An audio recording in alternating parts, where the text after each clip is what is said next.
समुद्र तट पर नन्हे समुद्री कछुए जमीन से बाहर निकलते हैं और पूरी ताकत से समुद्र की ओर रेंगने लगते हैं। उनका हर एक कदम जिंदगी और मौत के बीच का फासला होता है। कभी आसमान से झपट्टा मारता कोई शिकारी, तो कभी जमीन पर घात लगाए बैठा दुश्मन उन्हें पल भर में उठा लेता है। अफ्रीका के केप ऑफ गुड होप के तट पर अंडे से बाहर निकलते ही इन नन्हे कछुओं को शिकारी सेनाओं का सामना करना पड़ता है, जो पहले से घात लगाए बैठी होती हैं।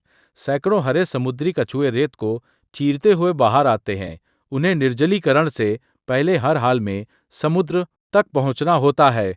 एक छोटे कछुए को रेत के केकड़े ने मजबूती से जकड़ लिया और उसे अपनी बिल की ओर घसीटने लगा, लेकिन नन्हा कछुआ अपनी अचानक आई जबरदस्त ताकत से खुद को छुड़ाने में कामयाब हो गया और मौत के मुंह से लौट आया। लेकिन सवाल यह है, नन्हे कछुए झुंड में ही समुद्र की ओर क्यों दौड़ते हैं? जीव विज्ञान में इसे शिकारी संतृप्ति प्रभाव कहा जाता है। शिकारियों की भूख भी सीमित होती है। अगर संख्या ज्यादा हो और रफ्तार तेज, तो कुछ न कुछ जरूर बच जाते हैं। समुद्र तट पर अफ्रीकी सफेद पीठ वाले पक्षी पागलों की तरह शिकार कर रहे हैं।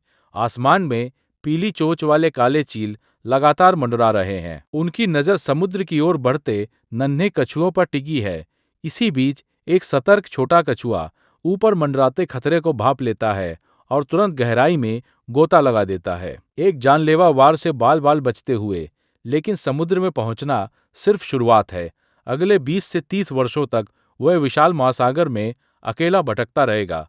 1000 में से सिर्फ एक ही नन्हा कछुआ वयस्क बन पाता है और शायद 80 साल तक जीने का मौका पाता है। इसका मतलब यह है कि समुद्र तक की यह कुछ 100 मीटर की दूरी उसकी जिंदगी के पहले आधे हिस्से की पूरी किस्मत खर्च कर देती है। मौत से भिड़ने की यह रणनीति, जहां संख्या के दम पर जिंदा रहा जाता है, आपको क्रूर लगती है या फिर बेहद चतुर?